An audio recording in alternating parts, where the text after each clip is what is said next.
You're listening to Supervision with a Vision, where we discuss all things supervision. I'm your host, Sarah, professional counselor, marriage and family therapist, play therapist, eating disorder specialist, and cookie lover, with my co-host, Heather, marriage and family therapist, certified Together in Texas counselor, a Texas transplant from California, and outdoor adventurer. Hi, welcome to Supervision with a Vision. Today, Heather and I are talking about running out of time. This week, we read A Healthy Relationship with Time Means a Fulfilling Life, published in Psychology Today 2024. Heather, I think we have a good amount of things to say about our time management or lack of, or how Right. or what we do with our time. How would you describe your mindset about the time that you have available? I think I am very black and white on this with or maybe it's two extremes. Sometimes I am very much like, yes, that is why I have a private practice. So I can have time to do X, Y, and Z. Mm-hmm. But then on the other side of that, I'm like, I have to get this many hours in with I have to do this much work to do these things to make it worth working. So I'm very on and off with it. Uh-huh. And then so it's like a internal tug of war. Yeah. Do be flexible with myself. Don't be so flexible with myself. Right. Yeah. That's a good way to put it. Yeah. Yeah. I think people's mindset about time is always also kind of a reflection about what else is going on. So school just started and my kids are at different schools this year, which is always this kid needs this time and this kid. And I've gotten to a point where I'm like, okay, the reality is I just need to be present for my kids. But that's a really hard thing for me to let go of, balancing the evening load of clients who also like to see their therapist in the evening.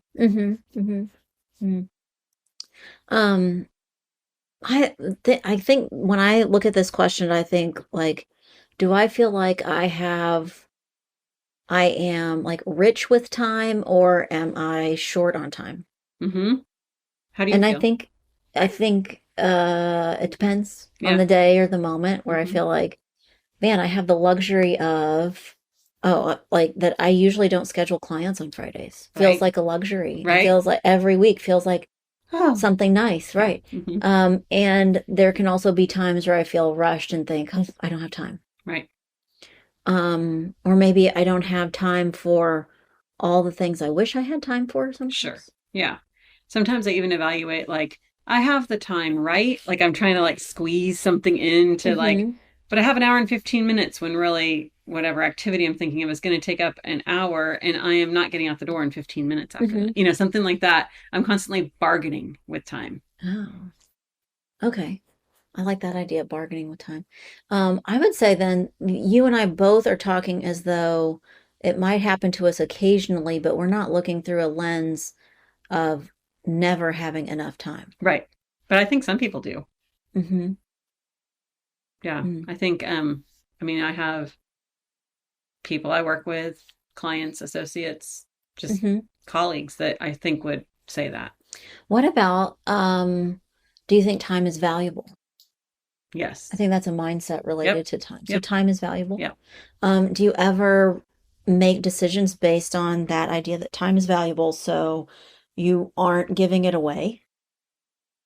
Or you aren't using it for things that you don't really care about? If it's not worth my time to do that, then I think I do that. I like that, because it's not worth your time. That is literally another way of saying time is valuable. Right. Yeah. So that's, do we have it? Do we have enough? And the idea that it is important and valuable and that we want to protect it. Right. So I think we're caretaking of it. I only have this. Yeah. Yeah. So I think, I would describe that as our mindset related to time. It's very good. Okay. Right now, what are you giving your time to? I would say I've been very intentional in giving my time to family. Mm-hmm. That's been a big, not that they didn't went out on some great things over the summer, but I've realized that our cycle and where we're at and things, I really have to just dive into that. Mm-hmm. So what are you doing differently because that's what you're giving your time to? Scheduling like clients, like the time that I'm in the office, or scheduling evening clients, but making it something where I am at home. So I'm available to pop out and go pick up a kid or go do something different. I think I also am more likely to take a breath and realize like, this is just a season of right now. It doesn't mean it'll be this way. Even in January, like just a few months from now, it may not be this way. But right now, that's for my own mental well-being and my kids. That's what I need to do. I think that like piggybacking off your idea of mental well-being, I think I'm giving my time. I stop myself from saying I'm giving my time to myself sometimes. Yeah, But that sounds kind of funny or feels like it out of feels weird, balance. Yeah. right? But the way that I notice myself doing that is, um, I see kids most often, so I'll have maybe a sprinkle of sessions, but not a lot, early afternoon or mid-morning. But my afternoons get busy. Right. You know it's coming. And if I have an hour before I see maybe 3 kids in a row, I certainly have emails or phone calls that I could make, but I don't. Right. You're like, I'll just take this time, refocus, reset. Like I might go for a walk outside or um move a little bit, eat a snack, do something. But even if I'm busy, if I know I'm going to use this hour for me. Right. Or I also see myself doing this, maybe little tasks around the house that right now the grass is a little bit longer than I would usually let it get. Right. But it will still be there next weekend. Right. It can happen when it needs to happen. Yeah. So if it's a little bit long, that's okay. But instead of mowing the grass more frequently, maybe I'm spending time with a friend. Right. Or doing something that feels restful, that would be worth it to me. Definitely. To stretch out. Yeah, I like that. Kind of like household things or supposed tos or chores or something. What are you not giving your time to? I think my first thought when you said that was chaos. I think I've gotten super protective over the last, I don't know, 6 months of life and gone, yeah, I don't have space for that. Like, I don't have time to dedicate to that drama between, not clients, like friends, like personal stuff. Like, nope, out. Like, I don't have time for that because I think I'm protective over, I want my time when I have it to be enjoyable. Like my personal time, or I'm not giving my time up to things that aren't going to, like, there needs to be a benefit to it. Like there needs to be yeah. Also really connecting to that, I'm not giving my time to politics lately. Right. I had someone wanted to talk politics with me a little bit, and it had come up once before, so I felt a little bit prepared to say, that's just not something I want to talk about. Yeah. And it was for that reason that I thought, I mean, not that it's not an important topic, but it's not where I want to give my attention. Right. That it doesn't feel like it's giving back to me. Right. That's a good way of putting it. Like when I said benefit, it has to benefit, like, and I don't mean it by saying me as in like a selfish way. I mean, I have to see the benefit, whether it's for a family member or for myself or just for the situation. I have to be able to see that it is worth it. So that kind of feeds back into, like, it has value to me. The last point in the article this week was learn to be in the moment. I wonder if we can kind of dig deeper into that. I think there's a lot of counselors talking about have self-care, take time for yourself. But what are we talking about when we say learn to be in the moment? I think in today's society, in the world, we are distracted by so many things. It could be a political news story. It could just be a regular news story. And that then spurs off of 1,000 things, right? So we have access to the world in our pockets with our phones. So we have, and if we're on our phone looking at something, that can be fine. But if it's so distracting to you that now you looked up something when you walked into your kid's basketball game, and now all of a sudden the game has started and you didn't even realize that the kids are on the court and playing. Something like that. So it's easy to not be in the moment. We have all these things tools Right. that make it really easy to not be in the moment. Right. Um, Have you so a strange thing was happening in our household. We were able to have time this summer to kind of like watch some like TV series, like sitcom kind of uh-huh. fun stuff with our boys. And I realized like 3 or 4 episodes in that like no one was really enjoying this except me. And so I said it. I said, guys, we don't need to watch this. Like, I'm enjoying this, but you're not enjoying it. Like, thanks for hanging out with me, but like, Yeah. we can do something else. And so one of my kids looked at me and said, well, Mom, it's fine. And I said, well, you're not enjoying it because you're on your phone.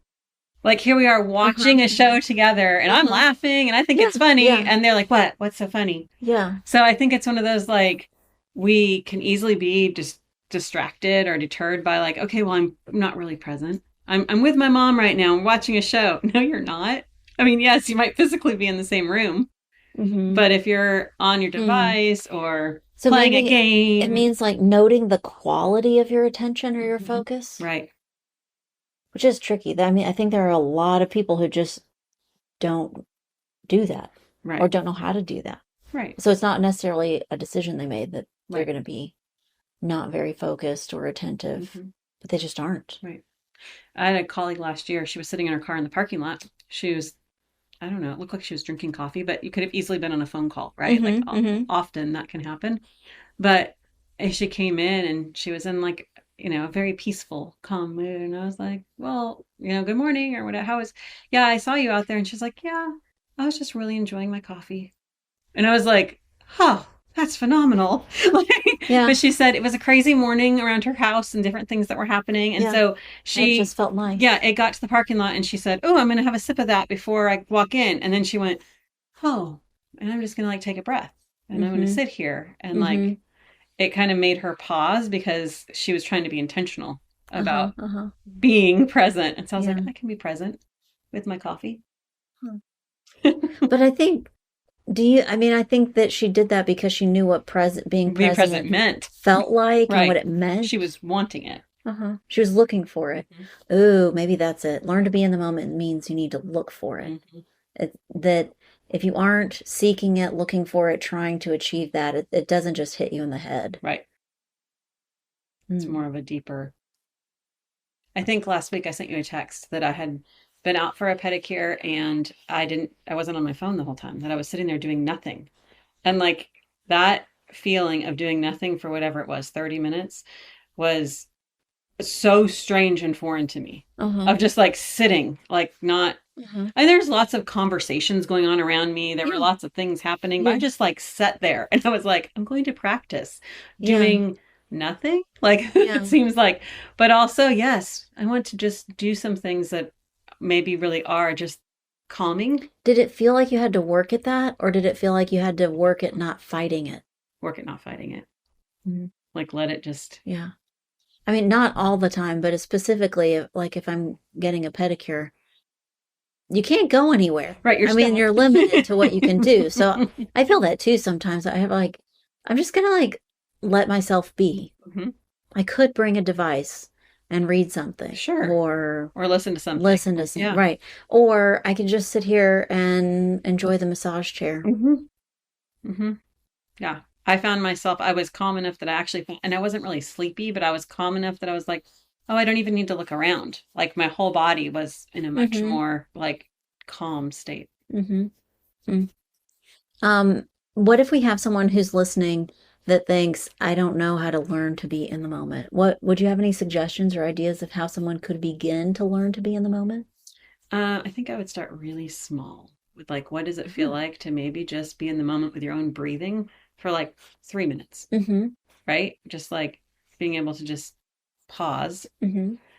I think if you start really easy and small, you're more likely to realize that it feels good, Mm-hmm. or even evaluate that it doesn't feel good. That you're like, why doesn't this feel good? I can't. It's not working. Right. I think I like thinking about sitting outside and drinking coffee. Mm-hmm. Maybe I would say start with something that you know you enjoy Right. or you appreciate. So it could be like listening to music that you Mm-hmm. like, or drinking your coffee slowly, or watching your kids do something Mm-hmm. that you know Right. you already enjoy, but just letting yourself slow down and enjoy it. Right. That's a great beginning to that. And then the next part is about it. Then if that is what works for you, being intentional to make it continue to happen, that's the next step, is like, if you're going to be in the moment, it does take, it sounds silly, but it takes practice. Yeah. Because you have to train your brain to be able to just enjoy what's right in front of you, or what, the next thing is, without, okay, I have to get on another call at 2:30, and so I've got 8 minutes. Like, don't focus on the 8 minutes. Focus on the breath. Focus on the coffee. Focus, Thinking about this and talking about it, how we're prioritizing our time or using it, and also learning to be in the moment. Do you have anything that maybe you could set as a little goal for yourself this week that would help you to be in the moment? Truthfully, for me, it's going to be like, put the phone away. Mm-hmm. Because my phone buzzes a lot with just fun friend stuff or client stuff or schedule calendar things that pop up. And realistically, all of those things combined would probably only take 5 minutes. But because they're constantly interrupting my time, so I think maybe that's just like, put the phone away, or just not respond if it buzzes, I can go, okay, I'll get to that in an hour. Letting it be okay to miss a call or a text. I think I'm going to set a goal for myself that I'm going to, maybe not starting small. Maybe it's not going to happen every time, but I am going to eat without distractions. Oh, yeah. Without looking at my phone. That's a great without one. doing something. So maybe just as much time as it takes for me to eat lunch or something, or breakfast. And I'm just going to not have a device in front of me, or not have something I'm trying to accomplish at the same time. Right. Mindful. Well, thanks today for listening to Supervision with a Vision. Heather and I want to hear about how you are prioritizing your time, and we would also love to hear about future episode ideas.